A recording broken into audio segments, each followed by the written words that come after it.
Okay, great. I'd like to call the executive part meeting to order. Ally, you want to take attendance, please? Craig Leggett, Here. Michael Biddle, Yes, ma'am. Mike Wild, Here. Dan Bruno, Here.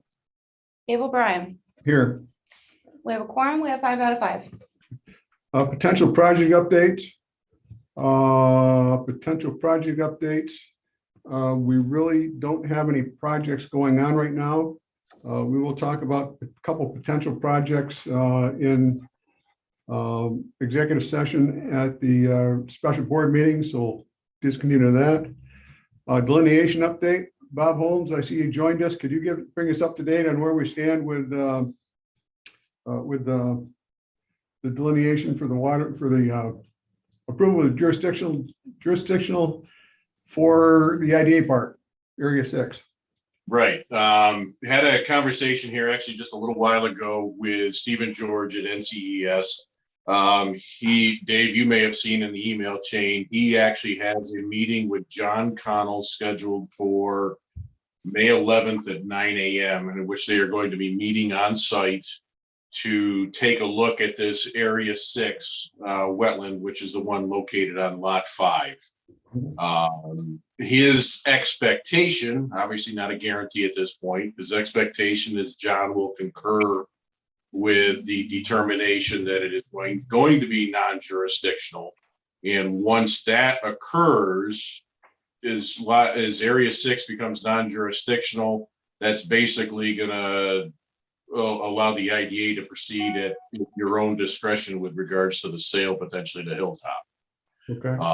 He'd like to think he can have at least a verbal concurrence next week at the meeting, but he would expect that there would be more of a formal follow-up as far as that determination that it is non-jurisdictional, and that likely would come into some form of an email of some nature. Okay, good. And I think that the highway superintendent in Kingsbury feels that that swale was caused by them not completing the ditching and the culverts they were supposed to. So I don't know how it's going to go, but Stephen made the comment, one of the means of jurisdiction is wetlands have to have a hydraulic connectivity to other adjacent wetlands. Mhm. And this is actually the one piece of wetland located on the property that does not have any of that hydraulic connectivity. So he seems to think it should be pretty straightforward in making in the determination of making this non-jurisdictional. okay. Thank you. All right. And if you want, I did have a conversation with Steve real quick as far as the next part of the project, as far as the individual permit goes, if you want to have an update on that. Sure. With regards to the next step in the Can I process. jump in here for a sec? When you say Absolutely. not non-jurisdictional, that's to the Army Corps? Maybe. That is yes, that's to the Army Oh, Corps. right. This one is small enough. That one's red, this is mine. 6 would I not love be. it, thanks. She's doing a story about a movie film, kind of movie filmed in Whitewall. I have a question about QR code. Yeah. I talked about this last night. It would be a good option if Okay. Go ahead, Bob. Okay, the next step of that is we had the other areas that we recorded as not protected by deed restriction. Those were the crossings on, say, lots 30, 31. We had a little bit of a wetland crossing on the right of way if we were to extend Ferguson Lane, and then a couple other small areas just to create a more uniform shaped lots with regards to, future sales and usability of the lots. Just to refresh your memory, that does require an individual permit. And you have a contract in place with NCES to complete that. They did ask us to provide a little bit of mapping or additional mapping to identify all those areas that are to be filled, and to provide basically a culvert crossing detail for lots 30 and 31.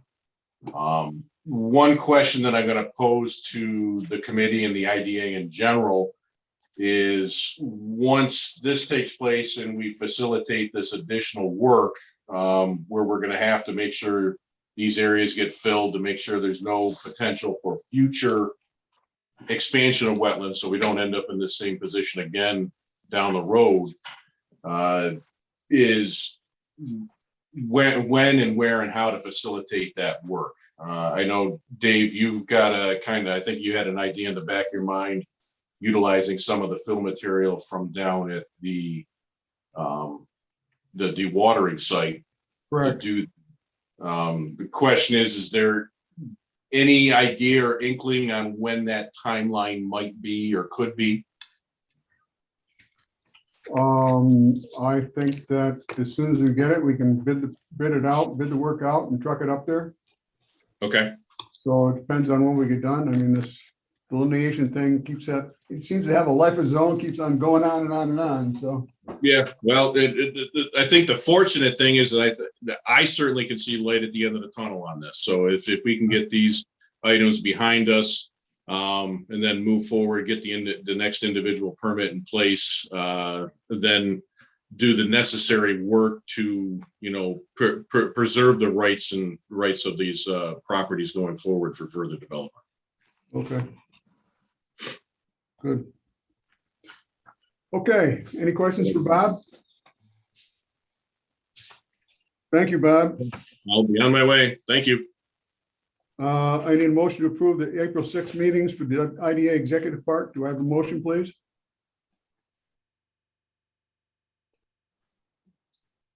Wild, Bruno, Biddle, Bruno, Craig, Second. Bruno motion, second by Craig and Mike Wild. Any omissions or corrections? All in favor? Aye. Aye. Opposed? Carried. Next, Mike. Good afternoon, everyone. Just a few points to touch on. The Economic Development Forum this past Friday in Salem was well attended. It was there was a mixer at the Central House, which was very well attended, very productive. A lot of people to meet and speak with, followed by a panel discussion at the Fort Salem Theater, which went really well. A lot of people in attendance. I'd say probably 30 or so. The chairman filled in as the MC, and then represented by the IDA, the LDC, Washington County Economic Development, SUNY Adirondack, and the Lake George, Lake Champlain Regional Planning Board. A lot of good questions were answered. Thought it was really productive. Got a lot of positive feedback from attendees. Just a reminder to board members that the ABO training is this Wednesday, the 4th, from 9:30 to 11. Just a couple of meetings to highlight. Next Tuesday, I'll be addressing Lake George Chamber of Commerce Board of Directors at their monthly meeting. Continuing to meet with local elected officials and planning and zoning directors to include the town of Bolin and the town of Lake George. And the last point, I just wanted to make sure you're aware of the LinkedIn page. It's my personal page, but it's been getting a lot of significant hits with various updates, whether it be project updates or news coming out of Albany, such as the creation of the Workforce Development Office that the governor announced, I believe it was last week, that's going to fall under Empire State Development. So another resource for us to take advantage of. And that's everything I just wanted to touch on. Happy to answer any questions if there are any follow-ups. Craig? So what were some of the topics from the forum you had the other day? It was a lot of general questions. What does each office do? How do they do it? How do they serve members of the community? Specific to the IDA, what type of outside of manufacturing, what other businesses have we helped in the past? What programs do we have to help them? are there any fees associated with our application process and our process as a whole? Each panelist went through what their organization does, whether it be administering loans, how they do it. Obviously, talked about our tax abatement programs. And it was a lot of general questions during the panel discussion, more specifics with one-on-ones afterwards. And the ABO training, is this the required ABO training? Yes, Do every other year? yes. Okay, It's 9:30 to 11 this coming Wednesday. And it's every 3 years. every 3 years. And so I'm still set on the ABO training, right? I hope Yeah, we took it last year. I'll have to make sure of that. so. Thanks for checking. Okay, thank you. Ally, Yes. this is Jenny. I checked with them and they said they were gonna send out separate invitations for the training for tomorrow. Haven't seen anything yet, or not for tomorrow, for Wednesday. Right. I was just gonna say it's Wednesday, so we'll probably get it tomorrow, just like we did last time. Because I haven't seen anything either. Okay, so I'm in good company. Yes. Yep. Okay, any other questions? All right, Dan, a quick overview of Canal Side Energy Park Sewer Water Project. Yeah, I believe everybody got this, the comments from Paul Gillette at Labella. So they reviewed 2 years of flow data. Basically says that there appears to be enough capacity to accept an additional 0.1 MGD from Canal Side Energy Development. And the most reasonable way to connect the park to the plant is through the force main to Argyle Street. We looked at that in the meeting that we had last week. And other options like the force main to East Street, they have significant constructability issues. So their next steps will be to prepare a memo summarizing their findings and set up a meeting with DEC to discuss the findings and the proposed approach. I asked for a schedule for those two items, when they would be completed, and I have not heard back from them yet. I should have called them today, but I didn't have time. So that's where it stands now. If, as I said, they summarized their findings regarding the capacity and the path to connect, et cetera. And then that has to have DEC's blessing. So I'll set up a meeting with DEC to talk about that. That's where it stands at this point. Any questions for Dan? So what's the next steps? To summarize their findings and then to arrange a meeting with DEC. DEC has to approve all of this.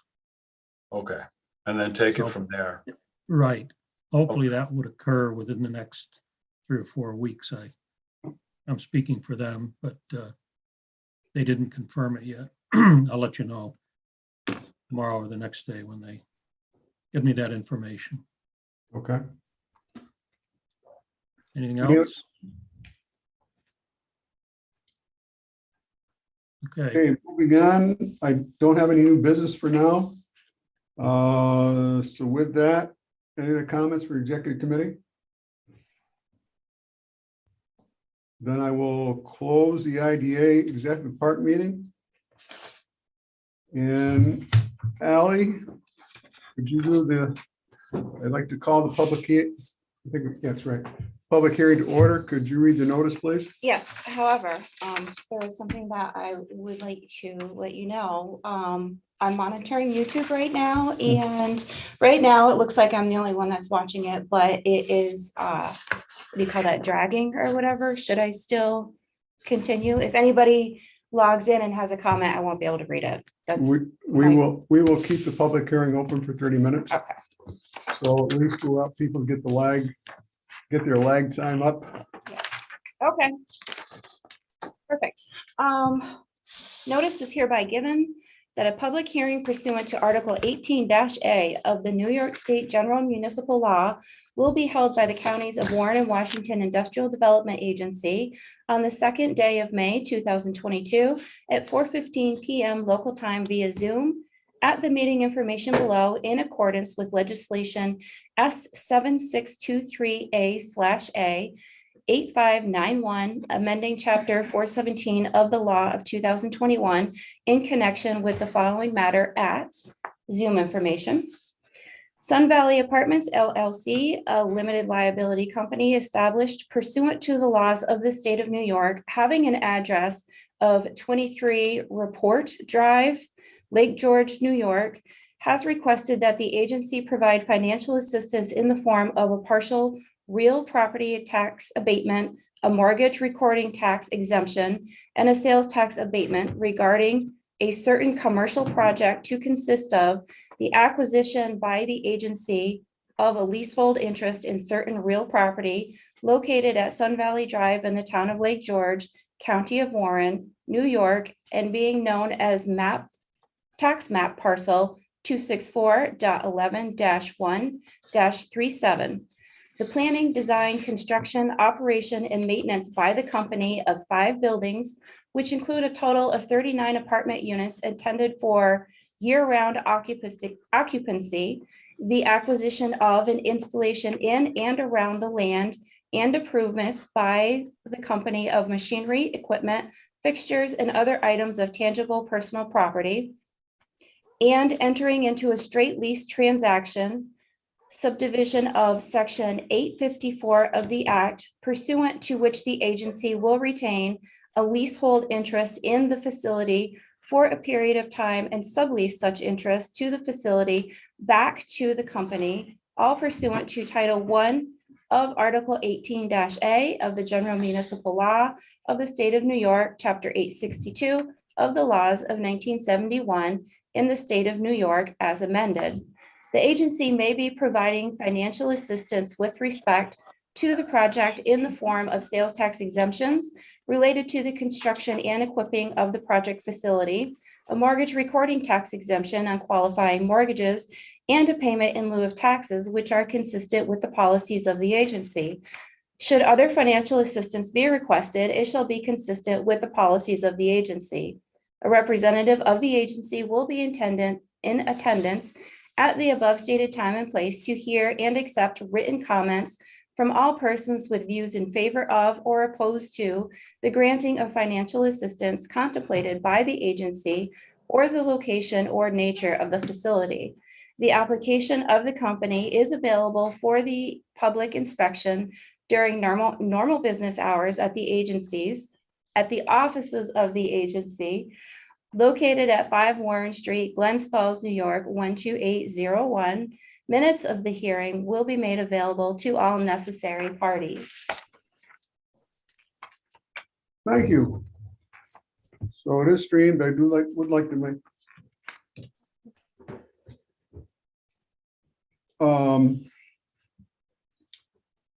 would like to make a comment on this. We were approached by providing assistance for this project by the builders of Sun Valley Apartments. They're looking at this project as workforce housing. And workforce housing is defined as 60% to 120% of the median income in Lake George Town. Median income is in Lake George Town is $67,907. I might have it off by a couple bucks. So that gives a range of income for people who can let these apartments of $40,674 to $81,348. So I just wanted to clarify that. I did see. I also today met with Dennis Dickinson and Dan Barash from Lake George. I thought they were going to be in attendance today, but I don't see them online. We had a conversation about the project. They do understand the need for the project in Lake George. They have a high level of need for apartments in Lake George. So we are looking at that, and given the parameters of what's happened in the building market today, and I'll let, is Rich here? No, actually, we could congratulate him. Rich is at a closing. He is buying the old Log Inn restaurant on Route 9 in the town of Lake George. Well, congratulations to him. So I was hoping he'd be here to give us an overview of the project. I can do that. So I would just give you a short synopsis, Mike, about what the project is, what you're looking to do, why this is important to the community. But we did receive support for the complex by, or the need for the complex by the town of Lake George. So that's where we stand at this point. So Mike, please give us a short overview of the project. Okay, so approximately a year ago in April, Rich, my partner, Rich Askew, purchased the land at Sun Valley from Paul Ryan. He, at that time, has been sitting on the town planning board for a couple of years and noted that in 2020, a revised zoning PUD was created, and that particular property, along with a number of others, such as the Tiki, the Holiday Inn, Waterslide World, et cetera, were placed in zones so that the density of apartments, because of the need, was reduced to 10,000 per unit. Our parcel has 394,000 square feet, so there's our 39.4 units. Obviously, we can't build a 0.4, but then later he contacted me and asked me if I wanted to become a partner in the LLC, which I did. So we got preliminary planning board approval in September, and what has taken so long is the town's engineer and our engineer went back and forth over stormwater. This is all, and so it's taken up until this past week that's been resolved. So when we started the project, we were looking at construction costs of around 4.2 million, plus the purchase of the land. And unfortunately, as you've seen in the media, and lumber futures, which were $400 per thousand board feet, rose to about $1,500. I checked it today. They're $986 per board feet, still over 2 times what we had anticipated and what was the cost when we started this project. So everything else has gone up between 20 and 25%. Wire has doubled in price. Appliances, site, the paving has gone up $25 a ton because of petroleum products. Trucking, it's no secret that $5 a gallon, and these trucks get 5 miles per gallon to do the site work. Why the site work has almost doubled from our initial estimates. So let's summarize that the costs have gone up well over $1 million, and to try and keep this in the rental range of $1,300 per unit. We originally started off at $1,100 per unit, but that is unreachable right now because of the construction costs. So in order to provide for workforce housing and to meet the parameters of that 67,907, 60% below to 120% above, 60% below is about in the $46,000 range, somewhere in there.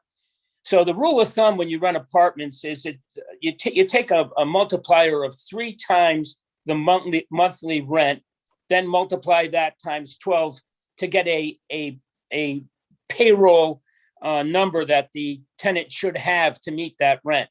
When you do that, it's right in the $47,000 to $48,000 sweet spot, the low end of the workforce housing. So this project meets it, but it meets it very thinly. And it only meets that. We have, without the IDA, it doesn't meet those numbers. There's a thing the bank likes, which is called debt service coverage ratio. And that means that your net operating income divided by your debt payment has to be in the 1.1 or above range.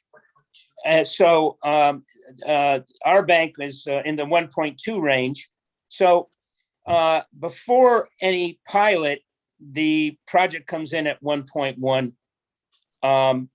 With the pilot, it comes in at 1.208, which does two things. It actually somewhat rewards the investors because we're very, very thin on profit here. The net operating expenses at 390,000 contemplate full taxes. If you divide those taxes in half, that then brings it down to a serviceable 360,000. So that being said, the project really works with a IDA involvement. Without it, it doesn't. And without the IDA involvement, we could easily build on this plot some high-end apartments, put a pool in at a cost of 60,000 and some granite countertops and a few other amenities. But what we're doing here is building an apartment that is green in nature. It is using high efficiency heat pumps and special insulation so that we feel that the year-round electrical bills can be in the $150 range. And in doing so, we originally looked at solar, but it just doesn't work because only one of the buildings is situated with a southerly exposure. The rest are at angles. So to summarize, if we don't do a pilot here and assistance from the IDA, we'll build apartments, but they're not going to be workforce. We'll be in the $1,600 to $1,700 a month range, which we are quite assured that we can rent at that level. There is literally no property for sale on Lake George. Dan Davies is a big realtor up here, a friend of mine, and there's literally, as soon as something comes on the market, it sells in a bidding war. As far as residential houses in Queensbury, again, very, very lacking. Interestingly enough, we looked at Fowler Square's website to see what they were getting for rents, and they do have one-bedroom apartments in the area of $1,300. However, when you click on the availability, nothing is available until you get up into the $1,700 range and to $1,900 range. So the need is there for the lower end. Again, what we're going to do with this is, I know there were some questions about subleasing and Airbnbs in Lake George. And while that might be very, very lucrative, we sent you a lease agreement. Our attorney, unfortunately, our attorney made a little mistake in the name of the complex, but that is ours. And I think what section is that? It's 33. Yeah, that says no subleasing, if I'm correct. Yes. And Subletting. Yeah. So we look at, we're going to qualify these people with references, credit reports, income proof, and certainly background checks because the school's across the street. So we don't want any questionable characters here. And certainly we're going to sign these leases for a year and hopefully renew them year after year. So I don't think we would even consider jeopardizing that by any Airbnb weekend rentals. I mean, that's not going to happen here. So we sent you that to assure you that that's what we're going to do. We don't want weekenders terrorizing our year-round people. It just wouldn't make any sense. So with that, I'll end. If there's any other questions that you have, I'd be happy to answer in the best of my abilities. Okay, at this point, any questions that come from the public, we will have our own discussion after we hear public comments. So I did notice there's someone joined with an iPhone. Could you identify yourself for the record, please? I knew you wanted to hear from me, Dave. Oh, that's you? Well, it came on and said Brian Campbell, then it switched. Yeah, well, something crashed. I don't know what. You better find someone to fix your home computer. There you go. Thanks, Brian. Do we have any comments from the public?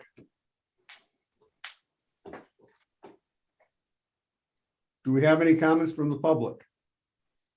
Ally, do you see any comments online? This is what I'm seeing. I can't, it's just, I can't see anything, so I'm not sure. Could It does say there's only one person viewing, which is obviously me, but I'm not sure how accurate this is. Could you log out, and log back in I again? have been You doing have? that this entire time. Yeah. Well, there it goes. See, magic, The signal magic says appeared. strong. Magic appeared. Now it goes to the, So to the best of my knowledge, there are not any public comments at this time. okay. We are going to leave this public hearing open as we go through other business till at least 4:45 to see if any got any comments or anything on there. So that's where we stand. So, okay. Next order of business, we'll wait till it's over before we discuss it. So I'm calling a special meeting to order. And we have an application from 7880 Main Street. We have here Joe Lucy, hope I pronounced it right, and his attorney Jeff Meyer. So you're sent the application. So Jeff or Joe, could you give us the overview of your project and what led you to seek assistance from the IDA? Joe, I see you're on mute. I guess I'll start, but I'll let you take over because you certainly know more of the details that are included in the application. So what we do have is 78 and 80 Main Street in the town of Queensbury. It's the Main Street corridor. The property is essentially across the street from the new Adirondack Trust building. It was acquired toward the end or the beginning of this year with the hopes of constructing a mixed-use facility. So it would be first floor commercial and retail, and second and third floors would be small apartments that are designed to be affordable to, working class families in and around Queensbury, the folks that are currently living and working here and are having a difficult time finding reasonable housing. The project actually is slated to be one of the first within that corridor that actually fits what Queensbury was hoping for when they redid their comp plan and the zoning on Main Street. In that, everything fronts right on Main Street. There is going to be parking, but it'll be in the rear. The kind of key component, which I'll let Joe speak to, really is kind of the construction and finance aspect of that. Mr. Grasso obviously spoke before us about the increasing costs of construction and materials. It's universal. So we're caught in that bind as well. And again, we're, essentially hoping to make this financing and project work. And the best way to go about that is to apply for your assistance and to see if we can come up with a project that works for everyone. So Joe, if you could just kind of speak to the uses, that'd be great. Thanks, Jeff. Yeah, I'm not gonna go too deep into the rising costs. I think that was pretty well established with the previous applicant, but our goal would be to, be the anchor property of the new Main Street zoning in terms of how it's determined to be zoned with the first floor commercial with the apartments above.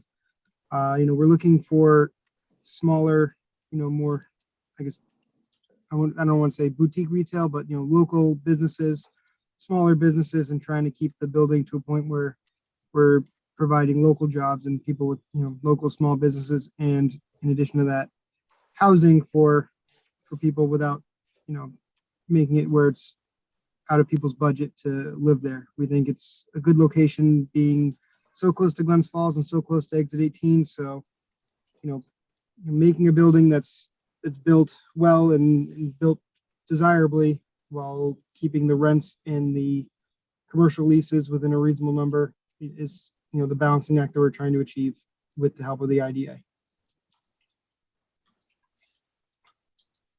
Okay.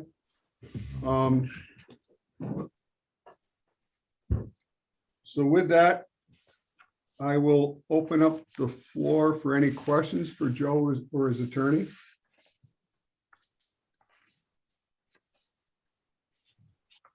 Dave, it's Mike. Yes. So gentlemen, thanks for showing up today. I appreciate you taking the time. I'm curious, has this gone through Queensbury planning approval yet?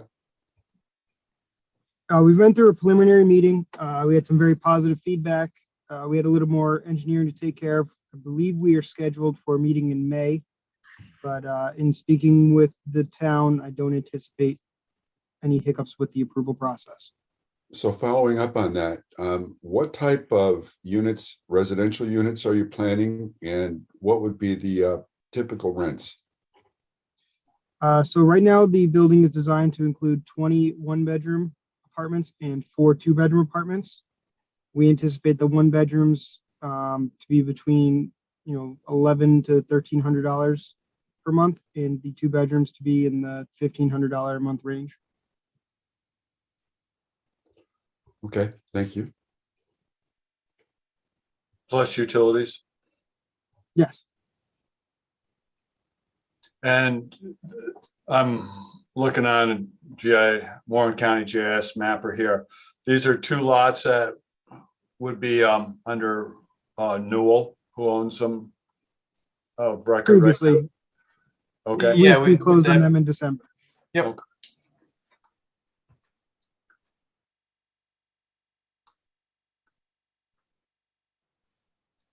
And can you explain about how this fits into that comprehensive plan? Yeah. So the comprehensive plan almost describes the building that we are proposing to a T. So we kind of took the property, found the location that we liked, looked at the zoning, and used that as our guideline for our design. It's asking for buildings that front closely to the sidewalks to promote pedestrian traffic with parking in the rear. So we started with that as our basis. It's asking for first floor commercial. If there's residential uses, it's asking for that in the upper floors or offset from the center line of Main Street. Since we didn't really have the space for that to include parking, we consolidated to one building of 3 stories to maximize what we could do in the space. So it would be a 3-story building there. Yes. Okay.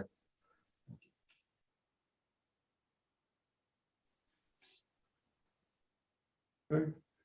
Any other questions for Joe or Jeff? Dave, it's Mike again. I'm just curious, what do you think the average hourly wage would have to be for someone to afford the 1-bedroom apartments?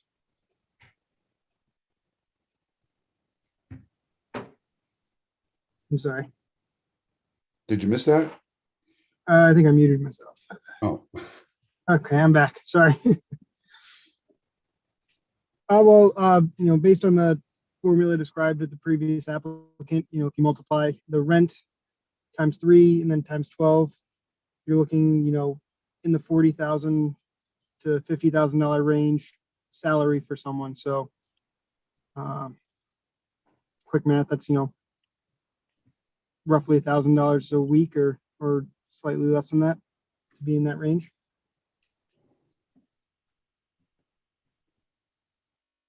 Well, that's combined, that would be combined income or?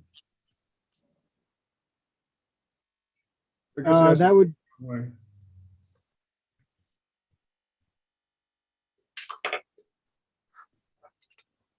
so a single Sorry. person, I'm on a phone, at a call coming in. I had to try and decline. Sorry about that.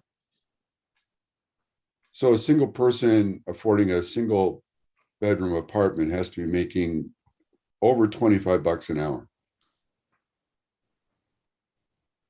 Right. I mean, we anticipate with a lot of the single bedrooms, you'll be looking at a young couple who are moving in together, you know, trying to establish themselves. There will be a lot of single people in those one bedroom apartments, but I mean,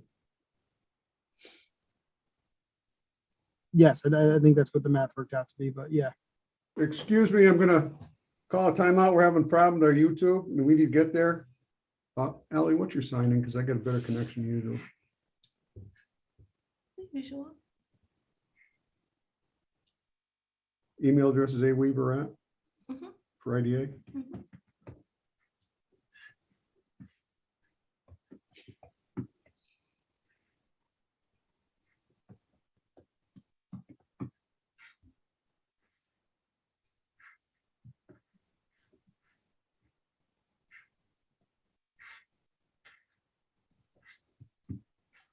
If I could type, I'd be.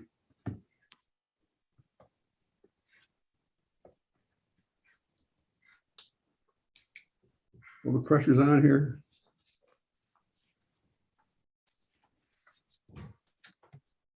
It looks like that worked. I'm not, seems done. Okay, you got, how many you got watching? One. Okay, all right. We hopefully got that straightened out, so thank you for the interruption there, but we need to make sure the line. We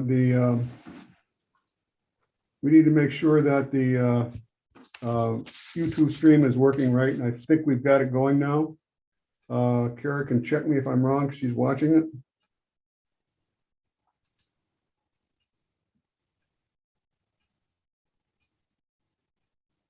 I'm not watching on YouTube. I'm through Zoom. You're through Zoom? Yeah, I'm just saying we have a Wi-Fi issue today at our office too. I don't know. If it's like we've been in and out all day too. We haven't any problems with Zoom. She just rebooted her computer and logged back in again to YouTube, and that's working fine, so we'll just leave it open for a while. Yeah, because there's 3 people now. Yep, there's 3 people now, so we got watchers in terms of that, so. And there's no login for any comments yet, right? No. Okay, Correct. And I'm one of the watchers. I pulled it up to see what your problem is over there. yeah, Seems to be coming through okay here. okay. So, good.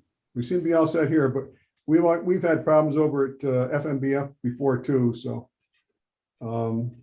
Thankfully, we're not having problems here now that she rebooted her computer, so we'll continue on and go from there. So anyway, back to the Foothills project. Any other questions or comments? So Dave, this is Mike again. It's basically for the board, you know, and I think many of you may have seen the email, maybe it came in too late, but Ethan Gaddy over the county, I asked him to do some looking into the wage gap for workforce housing. And there was the report that was produced by, I believe, Dave, the regional chamber or regional planning board, if I'm not mistaken. Fast forward, yes. Yeah, so I'm still concerned about whether or not we're going to be able to find workforce housing for our service industries. If someone's making 20 bucks an hour now, they're still doing really well compared to some others that are making 15 bucks an hour. We have many in that category. So, you know, we've got this gap, and I totally understand the issue with construction costs and labor costs, material costs. But we still have to try to figure out this need somehow. So that's, you know, whenever I hear this, I have to go back to where's our biggest need, and it's our workers, and primarily in the service industry. Now, we still have opportunities for the healthcare industry, which should be able to take advantage of this, especially with the hospital and Hudson Headwaters nearby. So I'm not so concerned about this project as I may be for some others going forward. So it's a point noted. The question is that we need housing. How do we get people to develop housing? And while we can provide limited, well, in some cases not limited, we provide some assistance. The people investing in the property have to be sure of their numbers because they're the ones that are on the wire for it. They're the ones that are investing their money, and we're just trying to help to see what we can do to help fill that gap. So I understand the concern. We were never designed to be affordable housing, low-income housing. I shouldn't say affordable housing because everyone's got an affordability level with their housing, but we're never designed to hit low-income housing, at least for that sport. That would be a different type of project. So we are looking at mixed use in terms of Foothills. That's a mixed use project where we won't define anything to do with, and Kara will always correct me when I'm wrong or if I'm wrong, is that our decision based on this is that it falls under mixed use. And we're not asking for workforce development. So whatever they charge for their apartments is up to them. Under the case of workforce housing with Sun Valley, that's a different story because that's the gap they're trying to fill. I guess I could just kind of add to that point a little bit. Based on what we're proposing in the mixed use facility, it is we're trying to essentially thread the needle between what Fowler Square has been able to do with commercial on the first floor and the upper floors as residential, the desirability and the affordability of the residential apartments in the upper levels. The price point that we're trying to hit is, trying to strike that balance.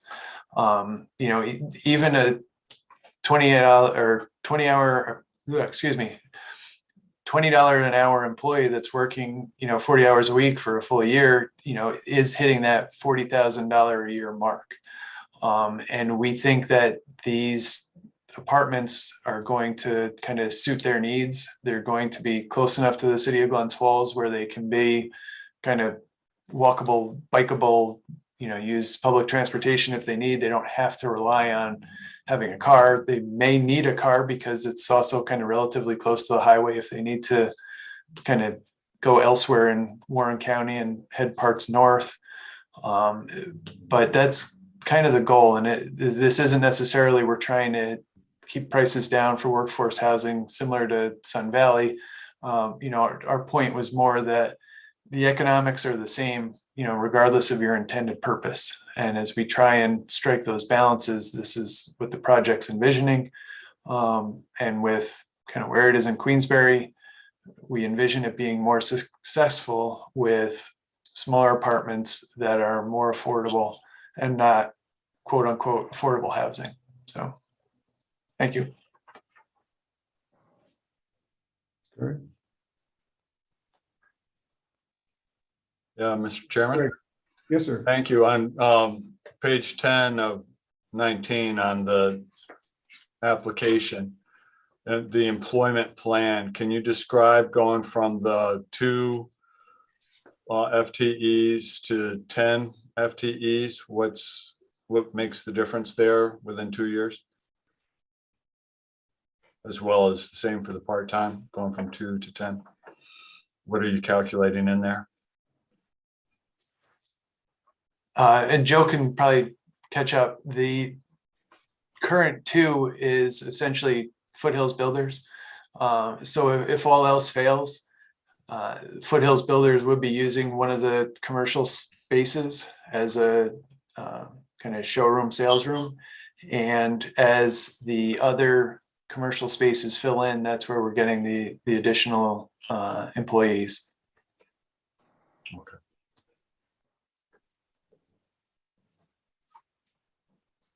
Since we're not technically leased out yet, we were, projecting a bit on what it will be, but until there's full approvals, we don't have anything marketed quite yet. Thank you. Kara, based on your reading of the application, does this fit our mixed use project? Yeah, this is in line with other mixed use projects that have been approved. Yeah. Okay, thank you. So there's no other questions. You have a resolution in front of you to introduce this project. Would someone like to introduce the project? Dave, just for the record, I think you should go through the project cost and things of that nature for the record. Okay. Do you have those numbers in front of you? Me? Yeah. Yeah. I do not-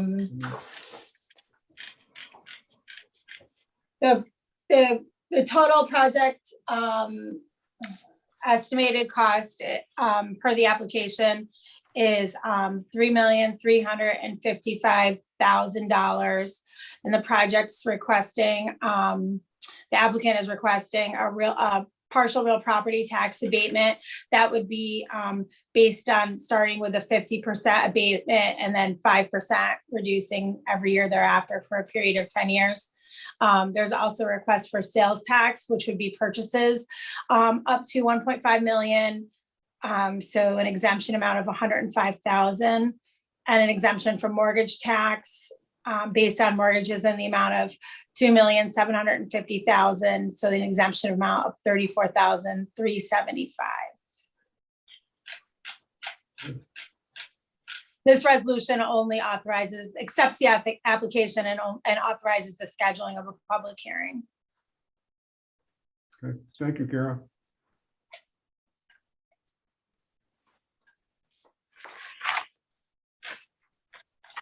Do we have a motion? Jeff, one quick question. Those lots have to be merged to do the project, right? Yes. This is the kind of standard assessor dance.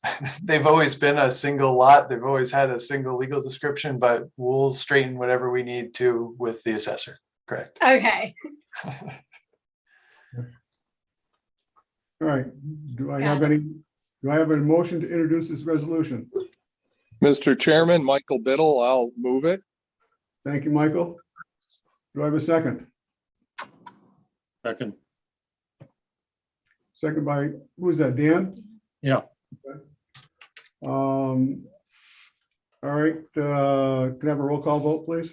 Craig Leggett, Yes. Michael Biddle, Yes, ma'am. Brian Campbell, Yes. Mike Wild, Yes, Ginny Sullivan, Yes. Chuck Barton, Yes. Dan Bruno, Yes. Mary King, Yes. Dave O'Brien. Yes. So quickly, motion, I will set the public hearing. I'll set this public hearing soon. We coordinate all aspects of it and go from there. I would suspect that maybe we can have it at the next full board meeting. So we don't bend your time too much. But Karen and I and Ally will work that out. Okay, thank you for that. Next item of business is I'll leave the public hearing open a little bit longer.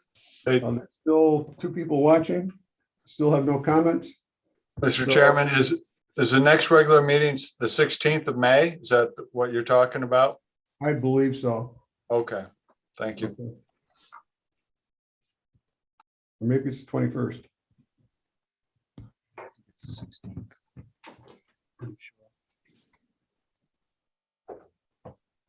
May 16th. May 16th. So you were right, Craig. Thanks. Okay. We had put out bids for Canal Side Park cleanup. We think we have to rebid that because we have to ask for prevailing wages. So we'll rebid that and come back again. Really needs to be done. So we'll rebid that and get sealed bids and go for it. We didn't realize it was pushing the $20,000 range.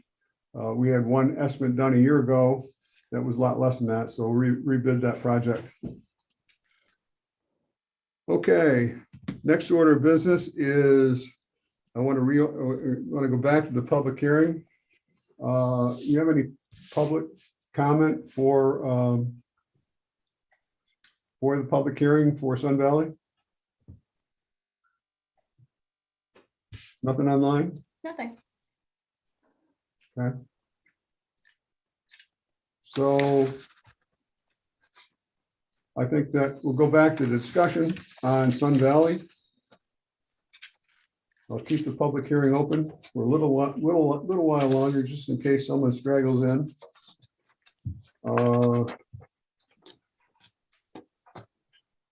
So in terms of that, is Mike Grasso still here?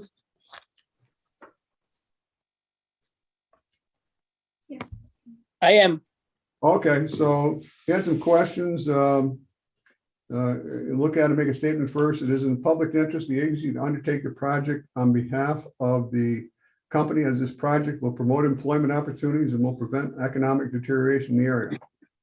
The agency hereby makes this determination concerning the project due to the following: the potential of persons to continue to reside or move to the area served by the agency. The potential to create a need for additional services for said persons residing at the project, particularly in light of the current economic climate. There is a need for housing in the town of Lake George that was verified by Mike Ostrander and myself in our meeting with the town today. Mr. Grasso, you said there was support for the project and the need for housing, and you said you talked to the school about this also? Yes, we had conversations with the school, and they were happy to support the project. As a matter of fact, they're going to provide a crossing guard for any children that live at the project. And then they, as an aside, they were happy that they wouldn't have to provide busing for the additional students that this might generate. Just as another aside, our construction manager and some of our subcontractors, we calculate about 57 jobs, construction jobs, and of the $5 million project, approximately 2 is materials. So there's going to be close to $3 million spent on labor and machinery rentals, et cetera. And I just want to assure the county that our primary framing package is coming from a local distributor in Queensbury. So a lot of the sourced materials and contractors will be local. Our site contractor is Galusha and Sons, which is a Queensbury contracting firm.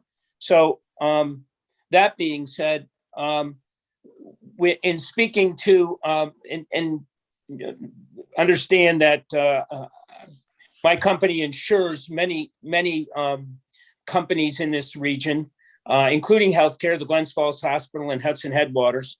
I know Hudson Headwaters had complained that they had trouble attracting residents and nurses to come up to their facility in Warrensburg because of the lack of modern housing, rather than staying in motels that have been converted to apartments with microwaves.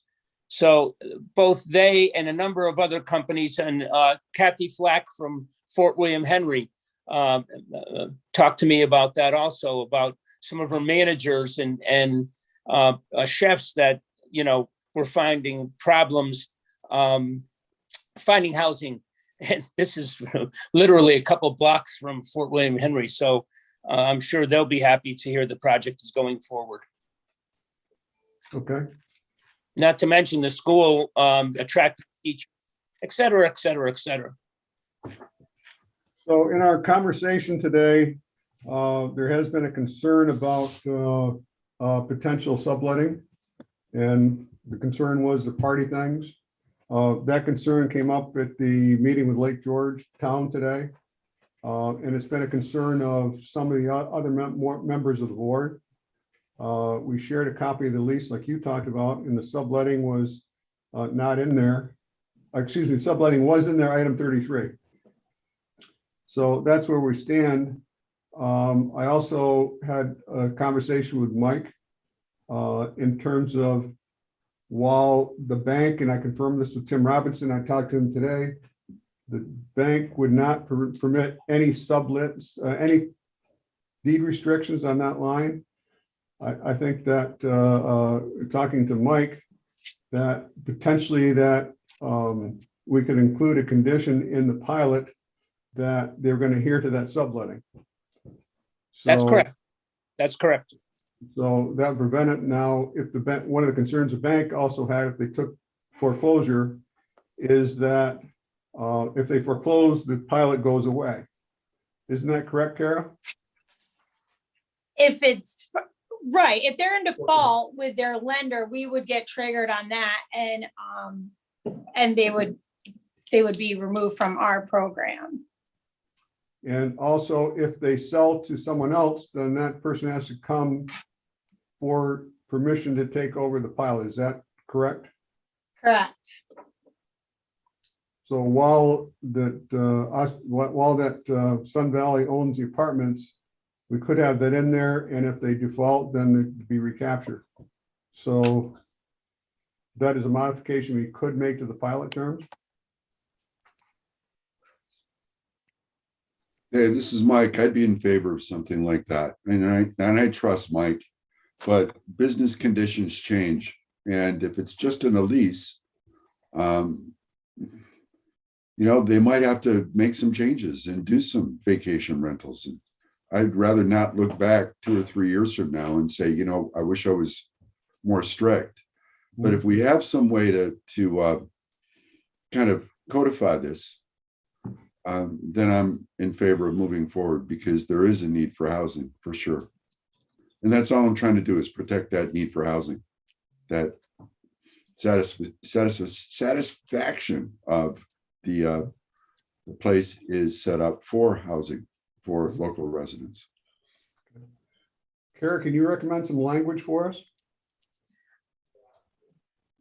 Well, I think we need to know from the board how you're viewing a sublet. Like, is it because the language and Mike, I just got it right before the meeting, but it says it's not allowed without written consent from the landlord. So is the board looking for this to be a default in the event one apartment is sublet because somebody moves out of town and they authorize it, or is this some sort of continual habit, if you will, of subletting or assigning the leases? The one thing would be is we can write it into the agreement, but we would then be looking to the company on an annual basis to advise us as to what apartments have been sublet or what approvals have been given. So if to some extent, it's either do you want to keep it very vague or do you want to specifically identify what you would consider a default? Well, our rental agreement is going to be, there is no subletting, no short-term rentals by our tenants. That's what it's going to say. And that's what we're going to adhere to. Be careful. We have to be careful what you put in here as far as a short-term rental. What if we get a doctor from Hudson Headwaters who wants to rent for 9 months?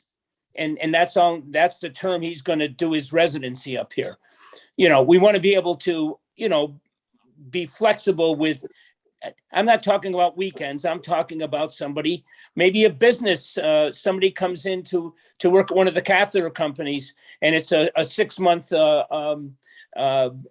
engineer who is going to work on their project for only 6 months. We certainly would not turn away somebody like that, especially if their company, was paying the rent for them. And that's the whole idea of bringing jobs into this area. But that's not our focus. Our focus is going to be 1-year lease agreements that hopefully get renewed year after year after year. That is our focus. So the question is that if you came up and had a vacant apartment and a doctor came up and says, I only need 9 months, wouldn't you write your lease to the 9 months? Yes. So that He could not sublease it. Exactly. That doesn't fit the definition of subletting or short-term leases. Correct. because you haven't leases agreed on by both parties. Correct. Am I interpreting that right, Kara? Subletting is if I have a lease agreement with Mike and then I decide that I want to lease my apartment for a month, couple of weekends, whatever, or the rest of the term to a third party. Assigning the lease is that I have a lease agreement with the company and I assign the rest of my term to a third party. And then short-term leases is something that's not a legal term, if you will. So, I mean, if you want to define short-term leases as, I think what you're saying is that some sort of professional type, executive type leasing structure would be okay, but perhaps a short-term lease of, well, we don't have anybody permanently or, under a lease for this particular property, but we could lease it to somebody for the summer. I'm not sure if that's something that's kind of, I'm understanding to be the gray area here.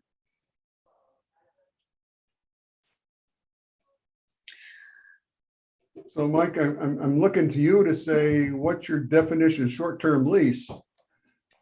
Subletting's a no-brainer from what you said. No subletting, period, end of story. Correct. Where does it fit in the short term based on what Kara said? Well, in order to do background checks and all of this stuff takes a certain amount of time and cost, especially a credit check. They're not free, rather than what you hear on TV sometimes. And, we're going to have a salesperson who we pay a commission to. So we're certainly not going to do anything. Can't imagine doing anything less than 6 months, to be honest with you. So if someone made a motion to build into the pilot the terms, and Kara can give us right language, that no subletting and no leases shorter than 6 months. Dave, this is Brian. I want to add one thing to this. We don't want to set any business up to fail. Mhm. I think assignments have to be allowed because I was just in the South a couple different days looking at apartments, condos, the whole 9 yards. It's amazing when they're short, when everything's so short. You have people right now that rent houses that are working or renting apartments that are working, waiting for their house to be built. So like they're signing a year or 2 year lease because they don't know when their house will be finished. But they need to be able to assign that when their house is built to move it on. So they can move to their house and somebody can be in that, and you can get out of the lease by assigning it because there's not enough free money around with inflation and everything to slow those things down. So I think we just want to be careful. I don't know exactly how we want to word it, but I just want to make sure we don't set somebody up to fail because that really shouldn't be what we're after either. The town of Lake George defines short-term rentals as anything less than 30 days, generally speaking. And I think Warren County, from a sales tax perspective, also has similar verbiage. So, I'm okay with that. I just don't think we should be putting a lot of covenants in here that make it difficult for us to operate. Like Brian said, what if I've got somebody in there and their 1 year lease is up and they only need another month before their house is ready because they're having a house built.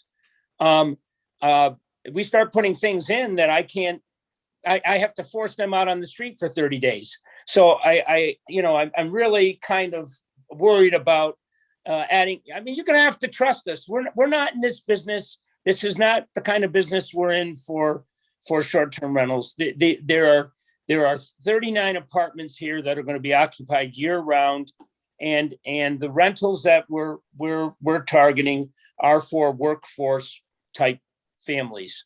So, I mean, that's the bottom line on this. I don't see these kind of covenants being put in other apartment complexes. It's just it becomes problematic. I can just see I'm sorry, you have to leave. I can't rent you the place for 30 days. You need an additional 30 days before your house is ready.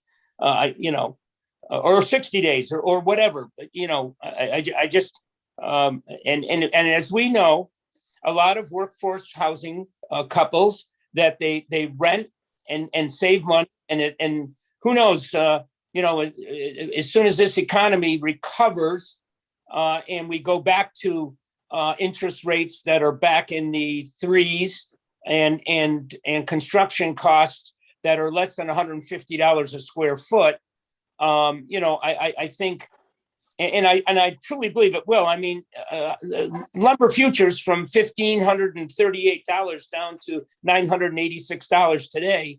That shows we're going in that direction. But in the meantime, I really have problems with us being burdened with things that we have to worry about down the road that don't make a lot of sense when our intent is not to have Airbnbs.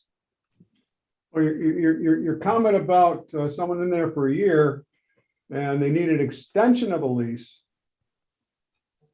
I mean, that's not the same as a short-term lease. Well, no, it's a renewal of a lease for 30 days. Now I've given them a new lease for 30 days. Their lease is up. I'm now going to give them let's just say 60 days. They need 60 days before their house is done. I can't give them a 1 year. Or I could give them a 1 year, force them to sign a 1 year, and then have penalties and them have to worry about me releasing. And I just, I don't know.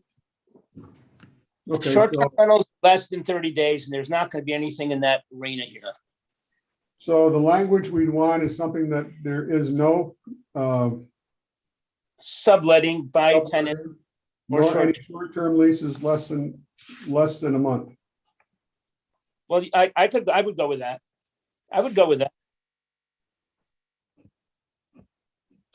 Yeah, my whole intent was to never place a burden on you for this. It was just to prevent the short-term rentals from somebody coming in and renting the apartment for the year and, making and covering all their annual fees, in the 2 months that Lake George is open, right?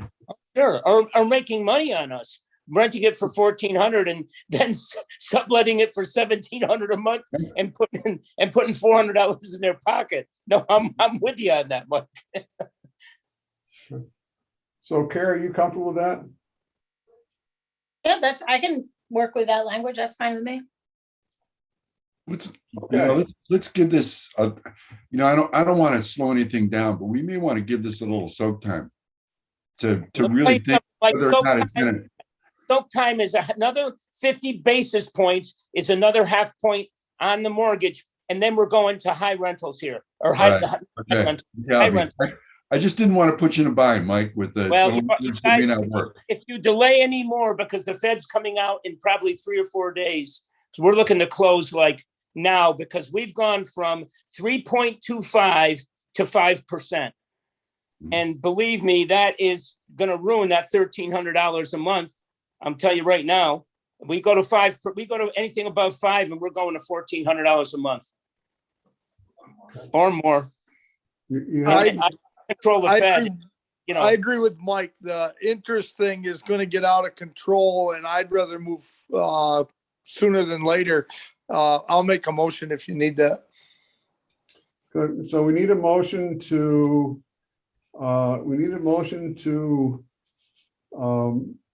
adopt the resolution.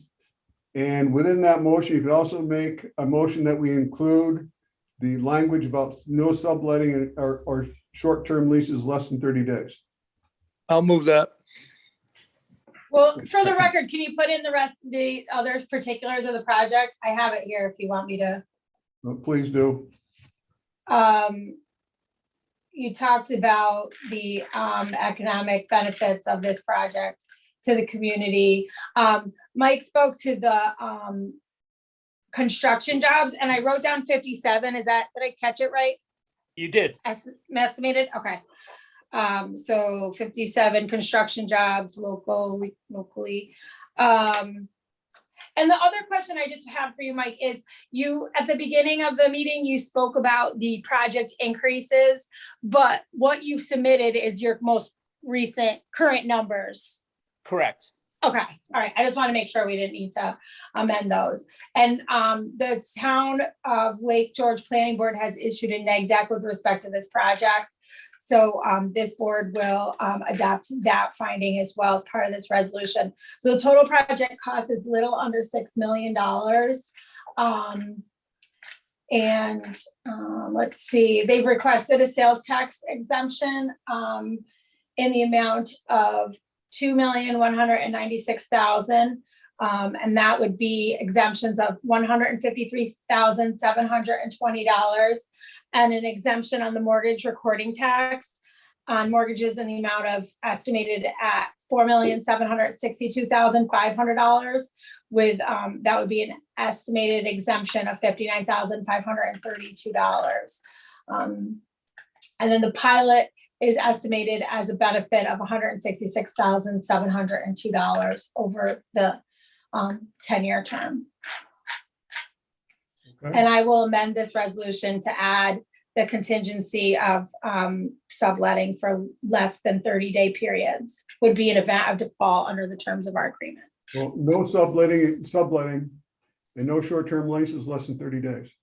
Right, no sublet, right, and the 30-day piece of it. Okay. Right. No. Okay, Brian's got a motion. Do I have a second? Second. Second by Dan Bruno. Okay, since the public hearing is still open, we should probably close the public hearing before we speak. Ally, has there been any comments? No. No comments on YouTube? Any comments from, I think we have one public member here. So hearing no questions, I will close this public hearing. We'll close the public hearing. Closing public hearing at whatever time it is 5:17 p.m. Thank you. Craig, do you have another question? Right, the total base value of the parcel, is that based on sale price or some other assessment? Sale price of $450. That'll be for the 2022 assessment roll. We got that information from the assessor's office. Because it's 405 here in the document I'm looking at, 405,000. Is it the number that I put in there was the number we got from the assessor's office, but I'll double check that to be sure. Okay. Unless I transpose my numbers again. But I'll double check that. We went with the number that the assessor's office advised. Okay. So having said that, any other questions? Roll call vote, please. Craig Leggett, Yes. Michael Biddle, Yes, ma'am. Brian Campbell, Yes. Mike Wild, Yes. Chuck Barton, Yes. Dan Bruno, Yes. Dave O'Brien. Yes. Carries. Thanks, Mike. Thank you, gentlemen and ladies. Now, I don't have any other business for the special meeting, except I will need a motion to go into executive session to discuss contract negotiations. So moved. Moved by Chuck, second by Dan Bruno. I think Mr. Grasso left us, Mr. Wardle left us, so I think we just have members here. I have two items of business. The first item of business I wanted to discuss. Did you want me to stop recording? Yes, please stop recording.